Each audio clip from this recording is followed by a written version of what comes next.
Hello दोस्तों, जैसा कि हमने पिछले एपिसोड में देखा था कि दाऊ शैंग ने ओल्ड कोस्ट के ऊपर काफ़ी पावरफुल अटैक कर दिया होता है, जिसकी वजह से उसके चेहरे से मांस निकल जाता है और उसका हाथ भी यहाँ घायल हो जाता है और कुछ ब्लड की ड्रॉप दाऊ शैंग के हाथ पे गिर जाती है, जिसे एब्जॉर्ब करके वो यहाँ पे अवेक हो जाते हैं। वो अपनी पावर को रिलीज़ करके आसपास के जितने भी कल्टीवेटर हैं उन सबको मार करके उनके ब्लड को एब्जॉर्ब करना शुरू कर देते हैं, जिससे वो अपनी स्केलेटन बॉडी को रिवाइव कर सकते हैं। मेरे प्यारे दोस्तों, इस एपिसोड को स्टार्ट करने से पहले मैं अपने व्यूअर्स और जिन प्यारे भाइयों ने मेरी पिछली वीडियो पे कमेंट किया है, मैं उन सबको तहे दिल से धन्यवाद कहना चाहता हूँ। साथ में मेरे नए व्यूअर्स, आप भी इसी तरीके से कमेंट कर सकते हैं।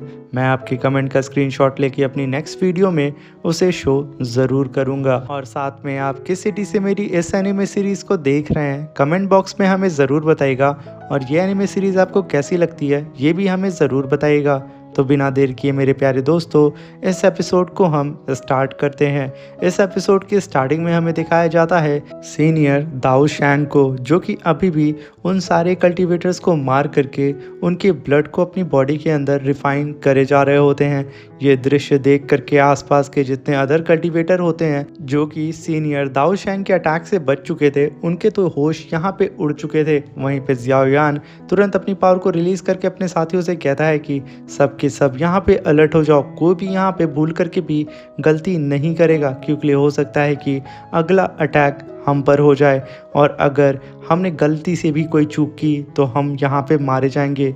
ये सुनकर के जियाओ यान की पूरी टीम अपनी पावर को समन करके अपने चारों तरफ स्पिरिचुअल बैरियर अपनी बॉडी पे बना लेती है। तभी हम सीनियर दाऊ शैंग को देखते हैं, जो कि अभी भी उस ब्लड को अपनी बॉडी के अंदर रिफाइन कर रहे होते हैं, मगर सडन वो अपनी पावर को रिलीज करते हैं, जिसकी वजह से आसपास में जितने कल्टीवेटर्स होते हैं उन लोगों को खड़े होने में भी दिक्कत होती है। और सडन वो एकदम शांत होकर के एक जगह पे खड़े हो जाते हैं। उन्हें खड़ा होता हुआ देख के सबके होश उड़ चुके थे, क्योंकि वो अभी कुछ देर पहले बैठे हुए थे। अब सीनियर दाऊ शैंग खड़े हो चुके हैं। इसका मतलब वो अपनी स्केलेटन बॉडी को कुछ हद तक हील कर चुके हैं। वहीं पे हम ओल्ड गोस्ट को देखते हैं, जो कि आसपास के सारे कल्टीवेटर से कहता है कि हम सभी को अलायंस बना करके सीनियर दाऊ शैंग की स्केलेटन बॉडी के ऊपर अटैक करके इन्हें यहाँ पे ख़त्म कर देना चाहिए। वैसे भी हम सब ये जानते हैं कि सीनियर दाऊ शैंग की स्केलेटन बॉडी के अंदर सिर्फ उनके द्वारा छोड़ा गया छोटा सा ही सोल का हिस्सा है, तो हम सब मिलके उसे ख़त्म कर सकते हैं। मगर तभी जियाओ यान पलटता है और सीधा ही ओल्ड गोस्ट से कहता है कि अगर तुम ये कह रहे हो कि हम सब मिल करके उसे ख़त्म कर सकते हैं, तो क्यों ना सबसे पहले तुम ही जा करके सीनियर दाऊ शैंग के ऊपर अटैक करो, क्योंकि ये सारा रायता भी तुम्हारा ही फैलाया हुआ है। उसकी बात को सुन करके सीनियर लॉर्ड तांग कहते हैं कि मैं यहाँ पे जियाओ यान की बात से सहमत हूँ। मैं भी यही चाहता हूँ कि यहाँ पे ओल्ड गोस्ट सबसे पहले जा करके सीनियर दाऊ शैंग के ऊपर अटैक करे। ये सुन करके ओल्ड गोस्ट की तो यहाँ खिसक जाती है कि क्या मैं सबसे पहले जाऊँगा। यहाँ पे तो वो प्लानिंग कर रहा होता है कि यहाँ पे जितने अदर एल्डर हैं वो सबसे पहले आगे जा करके फाइट करे और वो पीछे से देखे, मगर यहाँ पे तो उल्टा हो चुका था। और तभी अदर जितने भी कल्टीवेटर्स होते हैं वो सब के सब अब ओल्ड गोस्ट के ऊपर चिल्लाने लगते हैं और कहते हैं कि हाँ, ये सारा किया धरा तेरा है और तू ही सबसे पहले आगे जा करके सीनियर दाऊ शैंग को हैंडल करेगा।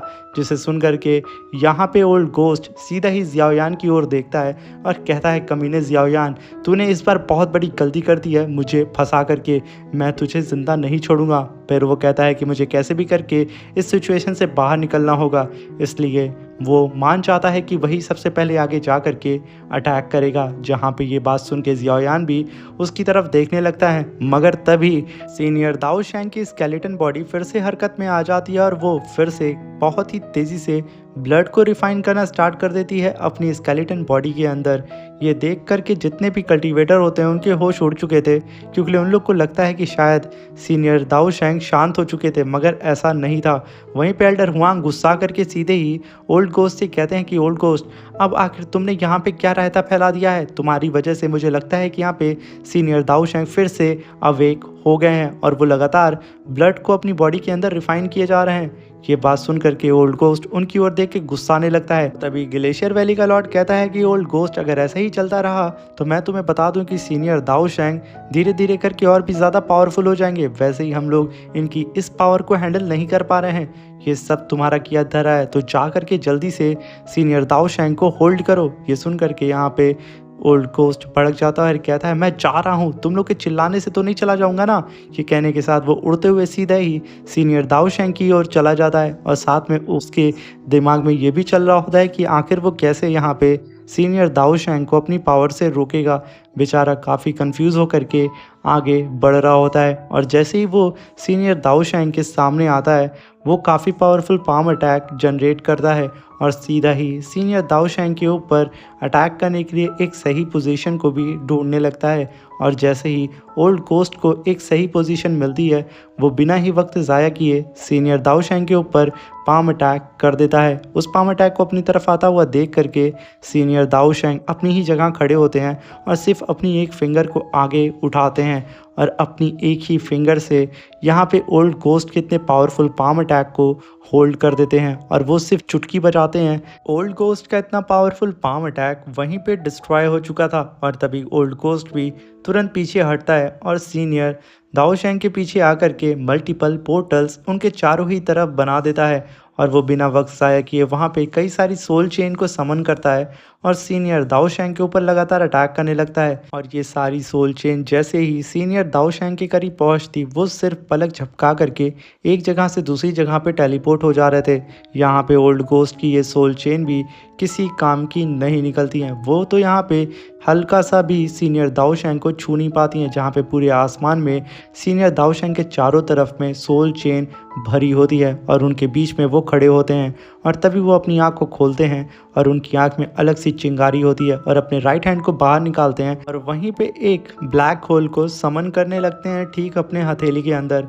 और जैसे ही वहाँ पे ब्लैक होल पूरी तरीके से बन जाता है वो उसे क्रश कर देते हैं। उस क्रश करने की वजह से वहाँ पे इतना बड़ा ब्लास्ट होता है कि ओल्ड गोस्ट की सारी सोल चेन एक धमाके के साथ वहाँ पे ख़त्म हो चुकी थी। और तभी हम वहाँ पे ओल्ड गोस्ट को देखते हैं जो कि पीछे जाकर के तुरंत खड़ा हो जाता है और वो भी इस धमाके से काफ़ी ज़्यादा शॉक्ड हुआ था, मगर वो फिर भी अपनी शॉट को समन करता है और सीधा ही सीनियर दाओशैंग की ओर बढ़ता है और एक काफ़ी पावरफुल स्लैश अटैक कर देता है। मगर इस स्लैश अटैक से सीनियर दाओशैंग को कुछ भी नहीं होता है। तभी ओल्ड गोस्ट अपनी स्वॉर्ड को जाइंट फॉर्म में ला करके सीधा ही अपनी स्वॉर्ड को लेकर के सीनियर दाओशैंग के ऊपर अटैक करने के लिए चला जाता है। मगर तभी सीनियर दाओशैंग फिर से अपने हाथ को ऊपर उठाते हैं और अपनी फिंगर से ही ओल्ड गोस्ट की स्वॉर्ड को वहीं पे रोक देते हैं। और तभी ओल्ड गोस्ट फिर से ही अपनी पावर को बढ़ाता है, मगर सीनियर दाओशैंग सिर्फ हल्का सा ही वहाँ पे हिलते हैं और उनकी फिंगर भी हल्का सा मुड़ चुकी थी। मगर तभी हम देखते हैं सीनियर दाओशैंग जैसे ही अपनी फिंगर को हल्का सा स्ट्रेट करते हैं। इनका इतना ही करने की वजह से यहाँ पे ओल्ड गोस्ट की पूरी स्वॉर्ड के अंदर क्रैक्स पड़ने लगते हैं और एक धमाके के साथ ओल्ड गोस्ट की स्वॉर्ड चकनाचूर हो जाती है और वो पीछे जा कर के फिर से गिर जाता है। और तभी वहाँ पे सीनियर दाओशैंग वहाँ पे एक जाइंट से ब्लैक होल पोर्टल को फिर से समन करते हैं, जिसके अंदर से कई सारे गोल्डन क्रिस्टल निकल रहे होते हैं जो कि लगातार यहाँ पे गोलियों की तरह ओल्ड गोस्ट का शिकार करने के लिए उसका पीछा कर रहे होते हैं। वहीं पे ओल्ड गोस्ट इधर उधर भाग करके खुद की जान बचाता है और नीचे खड़े उसके जितने भी अदर साथी होते हैं उन सब से कहता है कि तुम लोग यहाँ पे मेरे मरने का इंतज़ार कर रहे हो या फिर यहाँ पे आकर के मेरी मदद करोगे इस दाओशैंग से फाइट करने के लिए। ये कहते हुए वो बेचारा इधर उधर भाग करके सीनियर दाओशैंग के अटैक से अपनी जान को बचा रहा होता है। और तभी वहाँ पे एल्डर हुआंग कहते हैं कि मैं यहाँ पे ओल्ड गोस्ट की मदद करने के लिए जाऊँगा और साथ में सीनियर दाओशैंग की बॉडी से भी फाइट करूँगा, मगर मैं यहाँ पे एक चीज़ क्लियर कर देता हूँ। मैं चाहता हूँ कि burning flame valley, glacier valley, star falling pavilion ये लोग सबसे पहले आगे की ओर जाएं और तब मैं उन लोगों के पीछे आऊँगा। यहाँ पे जियाओयान गुस्से में अपनी मुट्ठी को बंद करता है और कहता है कि ये फिनिक्स क्लैन वाले एल्डर हुआंग ये एक नंबर का कमीना है, ये जानबूझ करके ये सारी चीज़ें कर रहा है और हम जैसे ही आगे जाएंगे और सीनियर दाओशैंग को यहाँ पे हम निपटाएंगे ये ज़रूर हम लोगों के ऊपर अटैक करने की कोशिश ज़रूर करेगा। मगर तभी लिटिल फेरी डॉक्टर आगे आती है और जियाओयान से कहती है कि जियाओयान इस बुढ़े की इंटेंशन मुझे ठीक नहीं लग रही है, इसलिए मुझे आगे जाने दो और सीनियर दाओशैंग से फाइट करने दो। मगर तभी जियाओयान पलटता है और लिटिल फेरी डॉक्टर से कहता है कि मैं अब इतना ज़्यादा पावरफुल हो चुका हूँ लिटिल फेरी डॉक्टर कि मैं यहाँ पे खुद को प्रोटेक्ट कर सकता हूँ, इसलिए तुम परेशान ना हो, मैं इन सारी सिचुएशन को संभाल लूँगा। मगर जैसे ही यहाँ पे सिचुएशन तुम्हें थोड़ी सी भी गड़बड़ लगे तुम यहाँ पे सबको लेकर के यहाँ से बाहर निकल जाना। तभी सीन शिफ्ट होता है और हमें सीनियर दाओ शैंग को दिखाया जाता है, जिनकी आंख फिर से एक बार चमकती है और वो इस बार सीधा ही ओल्ड गोस्ट को देख करके चमकती है, जिसकी वजह से ओल्ड गोस्ट बेचारा वहीं पे फ्रीज हो जाता है। वो अब कहीं हिल भी नहीं पाता है और तभी सीनियर दाओ शैंग अपने फिर से राइट हैंड को ऊपर उठाते हैं और एक जाइंट से सन बॉल को समन करते हैं, जिसे देख करके ओल्ड गोस्ट की फट चुकी थी। वहीं पे जियाओयान और उसकी पूरी टीम काफ़ी तेज़ी से उड़ते हुए सीधा ही ओल्ड गोस्ट के पास आ रही होती है और वहीं पे सीनियर दाओ शैंग उस सन अटैक को सीधा ही ओल्ड गोस्ट के ऊपर कर देते हैं। ओल्ड गोस्ट तो अपनी डेथ को एक्सेप्ट कर चुका था और वो वहाँ पे खड़े होकर के कांपने लगता है, क्योंकि वो बेचारा हिल नहीं पाता है। मगर तभी जियाओयान अपनी पूरी टीम के साथ ओल्ड गोस्ट के सामने अपीयर हो जाता है। ये देख करके ओल्ड गोस्ट के जान में जान आती है और तभी जियाओयान की पूरी टीम मिल करके अपने सामने एक जाइंट से स्पेस पोर्टल को बनाने लगती है और वो पोर्टल इतना बड़ा कर देते हैं वो लोग अपनी पावर से कि वो जाइंट सा सन सीधा ही उस पोर्टल के अंदर धीरे धीरे करके जाने लगता है। और जैसे ही ये पोर्टल बंद होता है वहाँ पे इतना बड़ा स्पिरिचुअल ब्लास्ट होता है, जिसकी वजह से जियाओयान के आसपास काफ़ी सारे स्पेस में क्रैक्स पड़ चुके थे। यहाँ पे आप लोग अंदाज़ा लगा सकते हैं कि आखिर सीनियर दाओ शैंग का ये अटैक कितना ख़तरनाक था।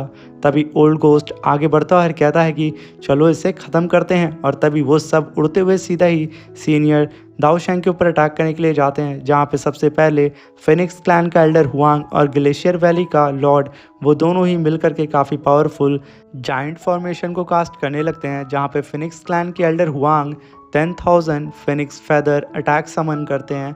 वहीं पे ग्लेशियर वैली का लॉर्ड 10,000 आइस क्रिस्टल अटैक को समन करते हैं। वो लोग यहाँ पे अपने अपने अटैक की बारिश कर देते हैं सीधे सीनियर दाओ शैंग के ऊपर। मगर यहाँ पे सीनियर दाओ शैंग अपने चारों तरफ गोल्डन क्रिस्टल को बना करके उन लोगों के अटैक को चुटकी में डिस्ट्रॉय कर देते हैं।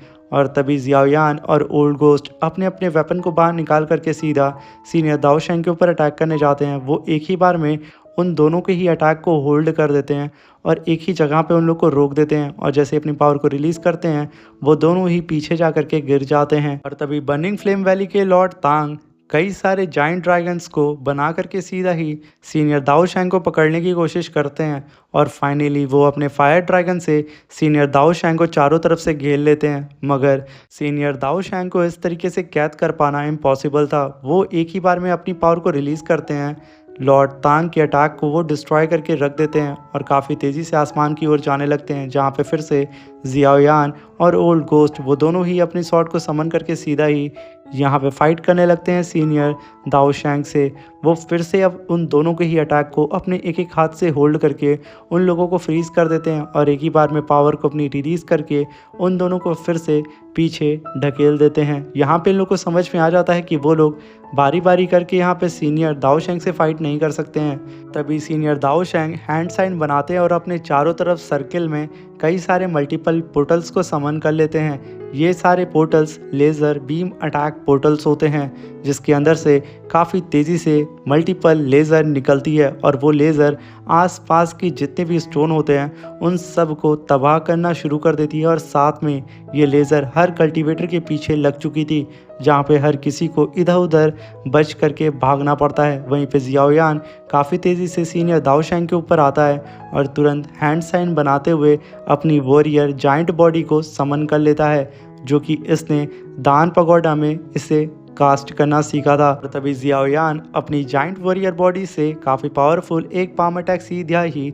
सीनियर दाओ शैंग के ऊपर कर देता है। वो अपने चारों तरफ पोर्टल बना करके खुद को प्रोटेक्ट कर लेते हैं और यहाँ पे जियाओयान उन्हें सप्रेस करने की कोशिश करता है और उनका अटैक भी यहाँ पे रुक जाता है। ये देख करके जितने भी एल्डर होते हैं वो सब भी अपनी पावर को समन करते हैं और जियाओयान की मदद करने के लिए सीधा ही सीनियर दाओ शैंग के ऊपर अटैक करने लगते हैं। और इधर जियाओयान अपने दूसरे पाम अटैक से भी सीधा अटैक करके यहाँ पे किसी भी कीमत पे सीनियर दाओ शैंग को सप्रेस करने की कोशिश कर रहा होता है। मगर तभी जियाओयान की नज़र सीनियर दाओ शैंग की स्केलेटन बॉडी पे यानी कि उनकी बोन पे पड़ती है और जैसे ही हल्का सा कपड़ा उड़ता है जियाओयान देखता है कि सीनियर दाओ शैंग की जो बोन है उसके ऊपर कुछ स्क्रिप्चर लिखे हुए हैं, जिसे देख करके जियाओयान काफ़ी शॉक्ड होता है और कहता है कि आखिर इस स्केलेटन बॉडी के ऊपर क्यों कुछ लिखा हुआ है।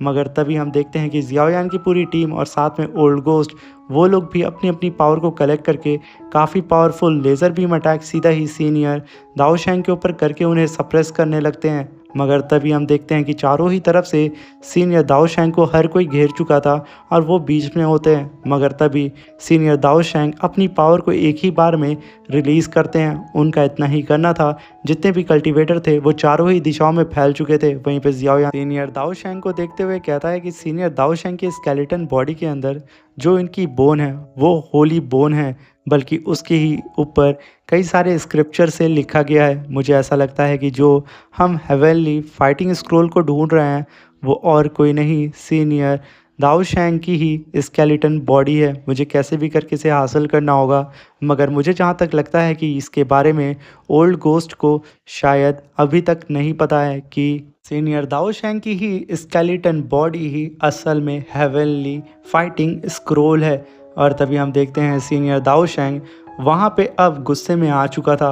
वो अपनी पावर को रिलीज़ करते हुए आसमान की ओर जाने लगता है और अपने हाथों से हैंड साइन फिर से बनाना स्टार्ट कर देता है और उनके चारों तरफ थंडर गिर रही होती है। और ये देख करके यहाँ पे किसी को भी समझ में नहीं आता है कि यहाँ पे क्या हो रहा है। और वहीं पे लालच से भरा हुआ ओल्ड गोस्ट उड़ता हुआ काफ़ी तेज़ी से सीनियर दाओशैंग के करीब जा रहा होता है, मगर तभी वो बीच में रुक जाता है क्योंकि उसे भी एहसास हो जाता है खतरे का। वहीं पे जियाओयान अपनी पूरी टीम से कहता है कि जल्दी से यहाँ से भागो, क्योंकि यहाँ पे सीनियर दाओशैंग अपनी हेवनली फाइटिंग स्किल का यूज़ करने वाले हैं। ये कहने के साथ वो अपनी पूरी टीम को लेकर के वहाँ से भागने लगता है। वहीं पे सीनियर दाओशैंग अपनी पावर को लगातार रिलीज़ करने लगते हैं और हैंड साइन बनाना शुरू कर देते हैं, जहाँ पे जियाओयान की पूरी टीम उड़ते हुए आगे निकल रही होती है। और वहीं पे ओल्ड गोस्ट को भी ये समझ में आ जाता है कि बेटा जल्दी से निकल लो, वरना यहाँ पे सीनियर दाओशैंग तुम्हारा कचूमड़ बना देगा। और वहीं पे सीनियर दाओशैंग जो कि अपनी पावर को जैसे जैसे रिलीज़ कर रहा होता है आसपास स्पेस में क्रैक्स हो रहे होते हैं। और तभी सीनियर दाओशैंग अपने 2 जाइंट हैंड को समन कर लेते हैं, जहाँ पे सीनियर दाओशैंग ने अपने छोटे से हाथ में एक ब्लैक होल समन किया था, तो वो इतना पावरफुल था। अब ये अपने जाइंट हैंड के बीच में एक ब्लैक होल को समन करते हैं, जिसके अंदर वो लगातार सारे ही कल्टीवेटर्स को खींचना शुरू कर देते हैं। जहाँ पे जियाओयान की पूरी टीम आगे भाग रही होती है, मगर तभी जियान पीछे आने लगती है। मगर जियाओयान उसका हाथ पकड़ के उसे आगे की ओर ले जाने लगता है, मगर तभी सीनियर दाओशैंग अपनी पावर को बढ़ा देता है, जिसे देख करके जियाओयान बिना वक्त ज़ाया किए जियान को उठा करके आगे सीधा बियर बीस्ट की ओर फेंक देता है। बियर बीस्ट तुरंत जियान का हाथ पकड़ के आगे की ओर उड़ता हुआ उसे लेके निकलने लगता है। वहीं पे जियाओयान जो कि काफ़ी तेज़ी से उस ब्लैक होल के अंदर जा रहा होता है, वो तुरंत ही अपने हैवी रूलर को समन करता है और ज़मीन पे दे मारता है और उसे अंदर गाड़ करके खुद को होल्ड करने की कोशिश करता है। मगर यहाँ पे तो सीनियर दाओशैंग लगातार अपने ब्लैक होल की पावर को बढ़ाया जा रहा होता है, जिसकी वजह से आसपास के सारे कल्टीवेटर के साथ साथ जियाओयान का भी यहाँ पे पकड़ छूट रहा होता है। वो भी पीछे की ओर अब जाने लगता है। और तभी हम देखते हैं कि जियाओयान ने जो अपने हैवी रूलर को ज़मीन में गाड़ा था वो भी वहाँ पे छूट जाता है और जियाओयान पीछे की ओर गिरने लगता है। मगर तभी जियाओयान पीछे जाकर के एक काफ़ी पावरफुल स्लैश अटैक सीधा ही उस ब्लैक होल के ऊपर कर देता है। मगर ये इतना पावरफुल स्लैश अटैक भी वो ब्लैक होल तुरंत ही अपने अंदर एब्जॉर्ब कर लेता है। ये देख करके जियाओयान ये समझ जाता है कि वो इस ब्लैक होल को रोक नहीं सकता है। उसके पास एक ही ऑप्शन है कि वो जल्दी से जल्दी उस ब्लैक होल से दूर निकल जाए। तभी जियाओयान भागते हुए काफ़ी दूर निकलने की कोशिश करता है, मगर वो लगातार उस ब्लैक होल के अंदर खींचा जा रहा होता है। इसलिए वो तुरंत वहाँ पे अपनी 3000 थंडर टेक्निक को परफॉर्म करता है और काफ़ी तेज़ी से उड़ते हुए आगे निकलने की कोशिश करता है। मगर तभी जियाओयान तुरंत वहाँ पे अपनी 3000 थंडर इल्यूजन बॉडी को भी समन कर लेता है, जहाँ पे वो इल्यूजन बॉडी जियाओयान की मदद कर रही होती है। तभी जियाओयान दौड़ते हुए सीधा ही अपनी इल्यूजन बॉडी के ऊपर छलांग लगाता है, जहाँ पे उसकी इल्यूजन बॉडी उसका पैर पकड़ के सीधा आगे की ओर काफ़ी तेज़ी से फेंक देती है। और जियाओयान अपनी 3000 थंडर टेक्निक को परफॉर्म करके काफ़ी तेज़ी से बिजली की रफ्तार से आगे की ओर भागने लगता है, जहाँ पे हम देखते हैं एल्डर दाओशैंग को वो अपने ब्लैक होल की पावर को अब बहुत ही ज़्यादा बढ़ा चुका था, जिसे देख करके जियाओयान काफ़ी घबरा जाता है। मगर तभी जियाओयान के ठीक सामने एक छोटा सा गेट होता है। जियाओयान उसके अंदर जाने की कोशिश करता है। वहीं पे सीनियर दाओशैंग अपने दोनों हाथ को फैला करके सीधा ही अपने दोनों जाइंट हैंड से उस ब्लैक होल को क्रश कर देता है। यहाँ पे सीनियर दाओशैंग का इतना ही करना था, उस ब्लैक होल के अंदर जितने भी कल्टीवेटर थे इस इतने पावरफुल ब्लास्ट के साथ मारे जाते हैं और तभी हम उन ढेर सारे कल्टीवेटर्स की बॉडी को देखते हैं जो कि उस ब्लैक होल के अंदर से अब उस ब्लास्ट की होने की वजह से बाहर की ओर फेंका करके गिर रहे होते हैं, जहाँ पे चारों ही तरफ सिर्फ कल्टीवेटर्स की बॉडी हवा में तैर रही होती है और बीच में खड़े होते हैं सीनियर दाओशैंग। और इसी के साथ हमारा ये शानदार सा एपिसोड ख़त्म हो जाता है। कुछ मेरे सब्सक्राइबर है जो कि चाहते थे मैं उनका नाम लूँ, प्रियांशु, उस्मान, प्रिंस गुप्ता, देवेंद्र, अमृत, मुस्तफ़ा और लास्ट अभी पासवान। मेरे प्यारे दोस्तों, आप लोगों के कहे मुताबिक मैं सबसे पहले आप लोगों के लिए एपिसोड्स को अपलोड कर देता हूं, बट अभी तक आप लोगों ने 2000 लाइक एम को कंप्लीट नहीं किया है। मैं काफ़ी दिनों से आप लोगों से रिक्वेस्ट कर रहा हूं, बट आप लोगों ने अभी तक मेरी रिक्वेस्ट पे ज़रा सा भी ध्यान नहीं दिया है। मैं आशा करता हूं कि इस एपिसोड को आप लोग ढेर सारा प्यार देंगे। और साथ में एक बंदा है जो कि मेरी वीडियो पे कमेंट करता है, वो अक्सर लिखता है लव यू प्रिया और लव यू गायत्री। भाई तुझे यही जगह मिलती है अपना प्यार दिखाने के लिए, कुछ और लिख दे यार। दोस्तों, आप लोग क्या कहना चाहेंगे इस आशिक के बारे में कमेंट बॉक्स में हमें ज़रूर बताइएगा। अब मिलते हैं इसके नेक्स्ट एपिसोड में। थैंक यू फॉर वॉचिंग, अपना ख्याल रखें।